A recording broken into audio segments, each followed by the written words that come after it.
Hello friends, ഞങ്ങൾ ഇന്ന് പള്ളിപ്പുറം പള്ളിയിലേക്കാണ് കേട്ടോ വന്നിരിക്കുന്നത്. ഇവിടെ ഓഗസ്റ്റ് 15-ാം തീയതിയാണ് മാതാവിൻ്റെ പെരുന്നാൾ. ഞാൻ ആദ്യമായിട്ടാണ് ഈ പള്ളിയിൽ വരുന്നത്. വന്ന് മാതാവിനെ കണ്ട് പ്രാർത്ഥിച്ച് നേർച്ചയിട്ടു. ഞങ്ങൾ വന്നപ്പോൾ കുറച്ച് ലേറ്റായിപ്പോയി, അതുകൊണ്ട് തന്നെ ലൈറ്റ് ഷോ ഒന്നും കാണാൻ പറ്റിയില്ല കേട്ടോ. പിന്നെ പള്ളി പരിസരങ്ങളിലെല്ലാം നടന്ന് ഓരോ കടകളെല്ലാം കയറി ഇറങ്ങി കുറേ സമയം നമ്മൾ അങ്ങനെ പോയി. നല്ല തിരക്കും ഉണ്ടായിരുന്നു കേട്ടോ. ഒരുപാട് വെറൈറ്റി ടോയ്സ് എല്ലാം വന്നിട്ടുണ്ട് ഇപ്രാവശ്യം.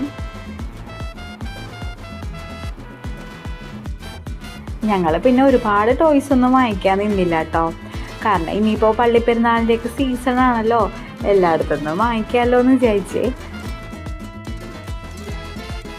അങ്ങനെ ടോയ്സിന് വേണ്ടിയിട്ടൊന്നും ഒരുപാട് വാശിയൊന്നും കുഞ്ഞ് കാണിക്കാറില്ല കേട്ടോ. ഇപ്പം വരെ ആൾക്ക് ഐസ്ക്രീം വേണം എന്ന് പറഞ്ഞിട്ട് ചെറുതായിട്ട് ഇങ്ങനെ പറഞ്ഞുകൊണ്ടിരിക്കുന്നുണ്ടായിരുന്നേ. അങ്ങനെ ഒരു ഐസ്ക്രീമൊക്കെ വാങ്ങിച്ചിട്ട് അപ്പനും മോളും കൂടി കഴിച്ചേ. ഇത് കണ്ടോ, ഉണക്കമീൻ. ഇവിടെ വന്നാൽ ഉണക്കമീൻ, കുടംപുളി ഇതെല്ലാം വാങ്ങിക്കാണ്ട് പോവില്ല കേട്ടോ ആരും. ഞങ്ങളും കുറച്ച് വാങ്ങിച്ചായിരുന്നേ.